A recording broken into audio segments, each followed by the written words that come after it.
तो कई साथियों ने मुझसे सवाल किया कि क्या वकील साहब पुलिस थाने में अगर हम एफआईआर दर्ज करवाने के लिए जाएं तो क्या हमें किसी भी प्रकार की फीस का संदाय करना पड़ता है?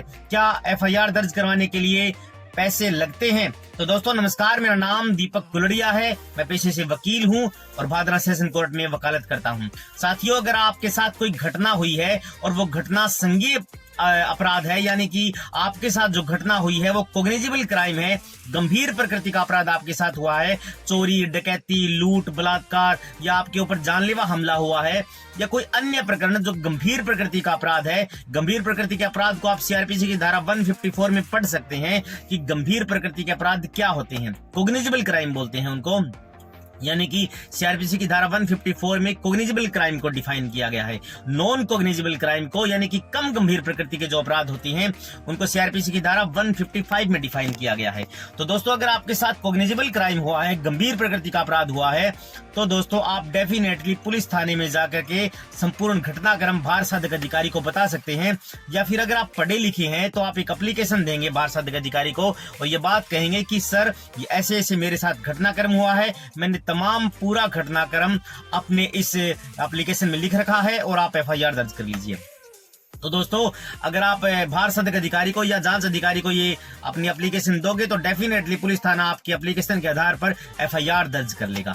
दोस्तों, गंभीर प्रकृति के अपराध में आपको ध्यान रहे कि गंभीर प्रकृति के अपराध में ललिता कुमारी वर्सेस स्टेट ऑफ यूपी में सुप्रीम कोर्ट ने क्लियर कट गाइडेंस दी है कि अगर आपके साथ कोग्निजिबल क्राइम होता है तो डेफिनेटली पुलिस थाना आपके एप्लीकेशन के आधार पर एफआईआर दर्ज करेगा। दोस्तों, अगर कोई भी पुलिस अधिकारी ऐसा अगर नहीं करता है तो आप सीआरपीसी की धारा 154 के सबसेक्शन 3 में यह प्रोविजन है कि आप वहां उस थाने के एसपी साहब के पास आप लिखित में या पेश होकर के शिकायत कर सकते हैं कि ऐसे ऐसे पुलिस थाना जो है वो मेरी एप्लीकेशन के आधार पर एफआईआर दर्ज नहीं कर रहा है। तो डेफिनेटली पुलिस आपके कोग्निजिबल क्राइम में आपके साथ हुए घटनाक्रम पर एफआईआर दर्ज करेगी। उसके बाद वो इंक्वायरी करेगी। अगर जांच वास्तव में सही पाई गई है तो वो दोषियों को गिरफ्तार कर सकती है। 7 साल तक के अपराध होते हैं, हालांकि उनसे कम जो सजा के मामले हैं उनमें पुलिस इस सीआरपीसी की धारा 41 का नोटिस देकर के छोड़ देती है। लेकिन अगर पुलिस को लगता है कि इसको गिरफ्तार करना जरूरी है तो डेफिनेटली पुलिस उनको गिरफ्तार भी कर सकती है। तो दोस्तों, मैं आपको बताना चाहता हूं कि अगर आप पुलिस थाने में जाओगे एफआईआर दर्ज करवाने के लिए तो 1 पैसे का भी आपको फीस का संदाय नहीं करना पड़ता, यानी कि एफआईआर दर्ज कराने के लिए पैसे नहीं लगते। अगर कोई भी भार साधक अधिकारी, पुलिस अधिकारी आपसे पैसे की डिमांड करता है तो वो एक अलग कैटेगरी का अपराध कर देता है, यानी कि इसकी शिकायत आप एसपी को कर सकते हैं। उस पुलिस वाले के खिलाफ आईपीसी की धारा 166 के तहत मुकदमा दर्ज किया जा सकता है।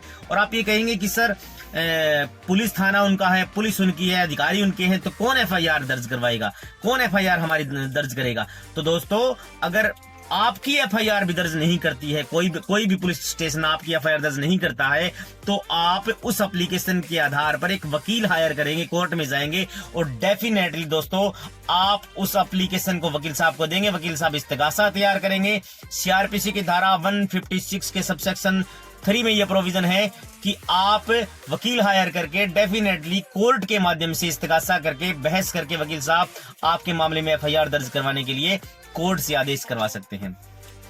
और रही बात पुलिस थाने में अगर कोई भी पैसे की डिमांड करता है तो उन पर मुकदमा कैसे किया जा सकता है? तो डेफिनेटली अगर पुलिस थाना कोई भी पुलिस अधिकारी के खिलाफ एफआईआर दर्ज नहीं करता है तो आप कोर्ट की शरण लेकर के, यानी कि सीआरपीसी की धारा 156 के सबसेक्शन 3 में ये प्रोविजन है कि डेफिनेटली आप जाकर के पुलिस थाने में आपके साथ जो अपराध हुआ है या फिर आपके साथ जो घटना घटी है, पुलिस थाना एफआईआर नहीं करता है तो आप कोर्ट के माध्यम से भी एफआईआर दर्ज करवा सकते हैं।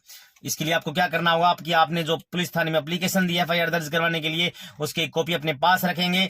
एक कॉपी आप एसपी साहब को भेजेंगे। एसपी साहब को भेजने के बाद आप वकील साहब के पास जाएंगे और आपने जो पोस्ट किया है एसपी साहब को, उसकी जो स्लिप जो है वो आप वकील साहब को देंगे। वकील साहब इस्तेगासा तैयार करेंगे, पूरा घटनाक्रम तैयार करेंगे और उस पर बहस करके आपके ऊपर घटनाक्रम जो हुआ है उसके ऊपर मुकदमा दर्ज कोर्ट जो है वो कर सकता है।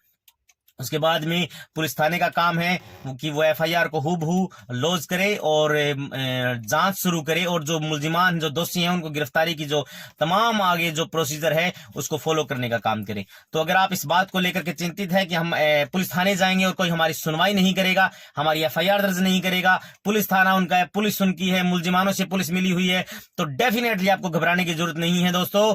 अगर पुलिस थाना मान लीजिए करता ही नहीं है आपके घटनाक्रम के ऊपर एफआईआर, तो आप एसपी साहब को शिकायत कर सकते हैं। एसपी साहब शिकायत के बाद आप वकील साहब से मिलिए, वकील साहब डेफिनेटली कोर्ट से आपके लिए आदेश करवाएंगे कि इस व्यक्ति के साथ ये घटनाक्रम हुआ है, पुलिस एफआईआर दर्ज नहीं कर रही है। तो कोर्ट जो है वो हमारे पास एक रास्ता है, कोर्ट से बढ़कर के कोई नहीं है, कोर्ट से बड़ा कोई नहीं है। इस देश में लोकतंत्र है, इस देश में संविधान है, तो डेफिनेटली आपकी बात जो है वो कोर्ट आपके पीड़ितों की सुनवाई करने के लिए सक्षम है और कोर्ट जो है वो ऐसे मामलों में आदेश कर देता है 156(3) के तहत।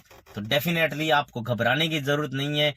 कोग्निजिबल क्राइम की घटना जो होती है उसके लिए कोर्ट जो है वो एफआईआर के आदेश कर देता है। अगर आपके साथ नॉन कोग्निजिबल क्राइम की घटना हुई है, यानी कि कम गंभीर प्रकृति का अपराध आपके साथ हुआ है, तो पुलिस एनसीआर में आपकी रिपोर्ट दर्ज कर लेती है पुलिस थाने में और वो इनिशियल इंक्वायरी करके एफआईआर दर्ज कर देती है। तो डेफिनेटली दोस्तों आने वाली मेरी वीडियोस के लिए और कानूनी जानकारी के लिए आप मेरे चैनल को लाइक और सब्सक्राइब करें। Thank you.